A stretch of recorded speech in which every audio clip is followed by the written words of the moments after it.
Szia! Örülök, hogy itt vagy. Ez itt a Natural Hungarian Podcast, én pedig Evelyn vagyok. Köszöntelek újra. Most elég sokáig távol voltam, de csak azért, mert előkészítettem nektek egy 14 napos kihívást. Ez a kihívás majd szeptember 22-én indul, és a magyar tanulás podcastokkal témában készítettem. Elsősorban arról szeretnék beszélni, hogy a hallásértés miért fontos a nyelvtanulásban, hogyan kapcsolódik ez a módszerhez, amit majd meg szeretnék neked mutatni, és miért indítok egy 14 napos kihívást. Amikor elkezdesz nyelvet tanulni, akkor a legtöbb esetben a tradicionális módszerrel találkozom, mondjuk ha elmész egy nyelviskolába, vagy a Magyarországon az iskolákban is így történik az oktatás, és Spanyolországban is, ahol voltam én nyelviskolában, mindig így volt.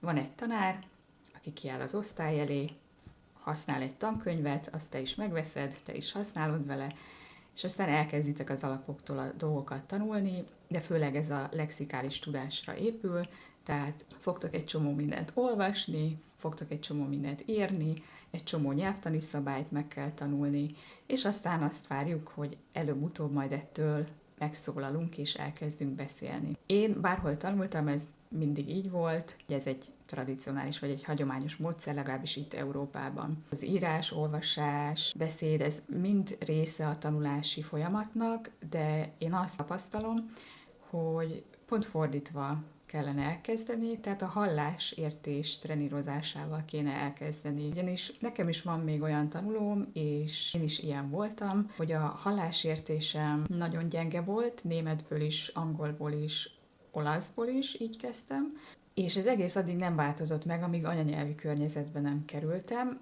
és szerintem ennek nem kéne így lennie, tehát nem elvárható az, hogy minden egyes nyelvtanuló majd el fog tudni menni abba az országba, ahol az adott nyelvet anyanyelviek beszélik, vagy hogy anyanyelvi beszélőkkel ő neki állandó kapcsolata lesz, viszont enélkül is jó lenne, ha meg tudná érteni ugye a nyelvet.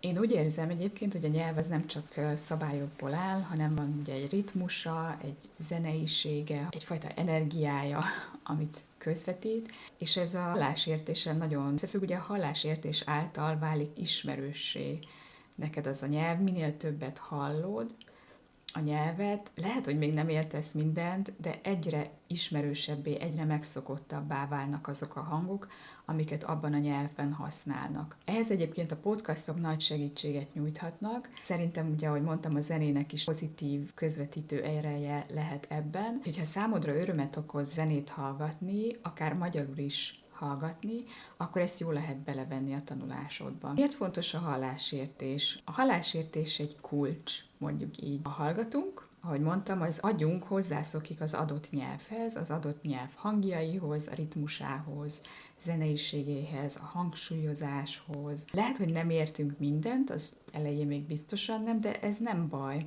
Fontosabb, hogy ideig érezzük a szöveg üzenetét, a dallamot, hogy mi ez a nyelv, mit is akar nekünk közvetíteni, milyen a hangzása és a többi.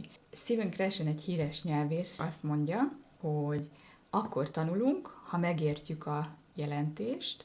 Ez nem azt jelenti, hogy minden egyes szót kell hibátlanul értenünk, meg tudnunk. Elég, ha a történet, amit hallgatunk, fő szálaiban ismerős számunkra, tehát hogyha a fő szálat, a fő mondani valót megértjük először, az már nagyon jó, mert onnantól kezdve a kontextusból nagyon sok mindent ki fogunk tudni következtetni, automatikusan beépülnek így a szavak, nem kell kiszótárazgatni mindent, és beépülnek automatikusan így a nyelvtani szerkezetek is, amikor ezeket újra és újra a saját szintünknek megfelelően halljuk. Tehát nem kell leülni nyelvtant tanulni direktben, nem kell leülni szavakat tanulni direktben, vagy elvétve bizonyos esetekben talán, de nem mindig, nem ez az alap. Én egyébként így tanulok most újra angolul, és körülbelül 10 percet foglalkozom vele egy nap, de van, amikor csak 5-öt, és sokkal hatékonyabb ez a módszer, bárminél, amit eddig próbáltam. A gyerekek is egyébként így tanulnak először, hogy hallgatnak minket sokáig, ugye nekik sem akadémiai nyelven adjuk elő a szöveget először, hanem a saját szintjüknek megfelelően, és Aztán a gyerek eldönti egy másfél, 2-3 év után ki mikor, hogy na most akkor megszólalok, elkezd beszélni, de még ugye a gyerek sem mond akkor sem teljesen korrekt mondatokat vagy szavakat, viszont ez ugye a felnőttek esetében felgyorsítható folyamat, és az addigi élettapasztalatai, nyelvtanulási tapasztalatai és a többi miatt hamarabb fog tudni korrekt mondatokat mondani, mint egy picike gyerek, aki még csak most tanulja az anyanyelvét, de a folyamat nagyon hasonló, csak időben nem kell annyira elhúzni, mint egy gyereknél. Miért nehéz mégis? Nekem is van olyan tanítványom, meg másoktól is hallom, hogy már 3 éve tanulok, magyarul, bármilyen nyelven, és még mindig nem értem a gyors beszédet, még mindig nem értem az élő beszédet, nem hallom ki rendesen a szavakat, fogalmam nincs, hol van a mondat vége, és a többi. Ez egyébként normális, és a magyar nyelvben nem is mindig egyszerű meghallani a szavak végét, ugye rengeteg végződés miatt, és ugye a végződéseket általában így elharapjuk, vagy gyorsabban mondjuk, ugye a szó elején van a hangsúly, valamint a mondataink is olyanok, hogy egyik gondolatot szőjük a másikba át, és hiába van a mondat végén pont írásban, a beszédben ez csak egy nagyon pici jelzés, egy icipicit lejjebb viszük a hangunkat, de utána azonnal folytatjuk is, és aki nem tudja, hogy egy mondat végét jelenti, ez, hogy egy picit levittem a hangomat, ő össze lehet zavarodva, ő azt hiszi, hogy ez még mindig ugyanaz a mondat, és úristen, sose lesz vége, és már nem tudom hányadik sornál tart az illető, és már nem tudom követni az egészet.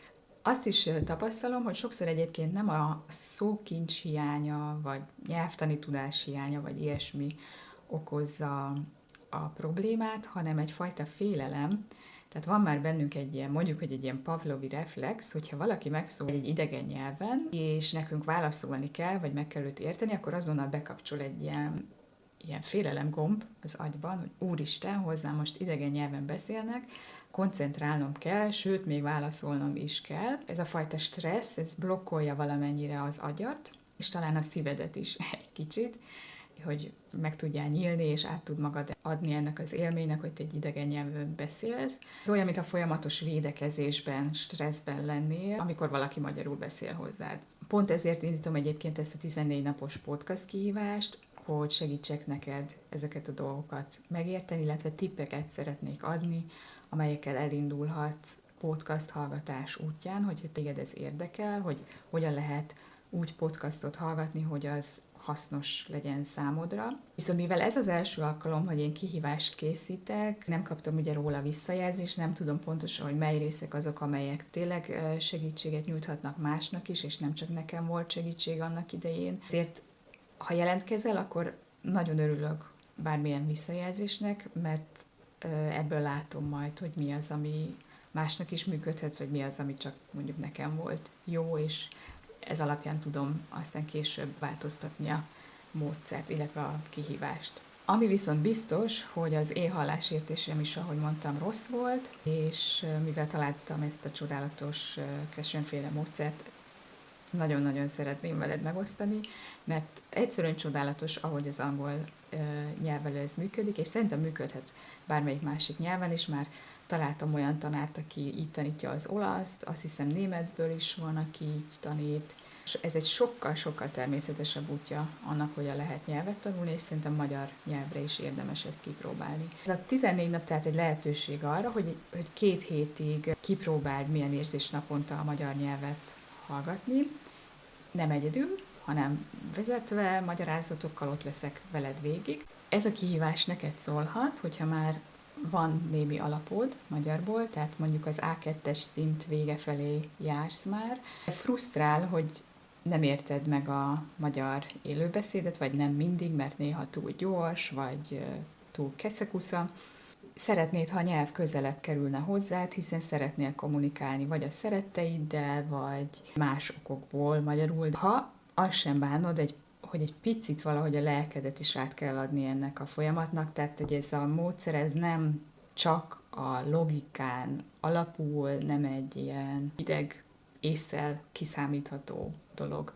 Én úgy látom tehát, hogy a hallásértés az nem akadály, hanem ajtó. Hogyha ez kinyílik, akkor sok minden más is kinyílik, tehát valahogy hozza magával az olvasás, értést, az írás, könnyebbé válik, és a beszéd is könnyebbé válik, ami nem egy utolsó szempont, hiszen a legtöbb ember beszélni szeretne az adott nyelven, azért tanulja. Ez akkor is így van, még ha egyelőre ezt nem is érted, vagy nem is tűnik logikusnak. Ez egy végtelenül természetes folyamat, és csodálatos, hogy az agynak nem kell fordítania egyik nyelvről a másikra, egy nyelven történik az egész. A 14 nap persze kevés lesz arra, hogy mindent meg tudjak neked mutatni, vagy hogy ettől most azonnal nem tudom milyen szinten tudjál beszélni. De jó kezdés, hogy máshogyan nézz egy kicsit a magyar nyelvre, vagy hogy a saját akadályaidat egy kicsit más szempontból lásd meg. Olyan lehet neked, mint egy biztonságos tér most, ahol kérdezhetsz, és megpróbáljuk közösen a problémákat felfedni, illetve próbálok neked bizonyos ajtókat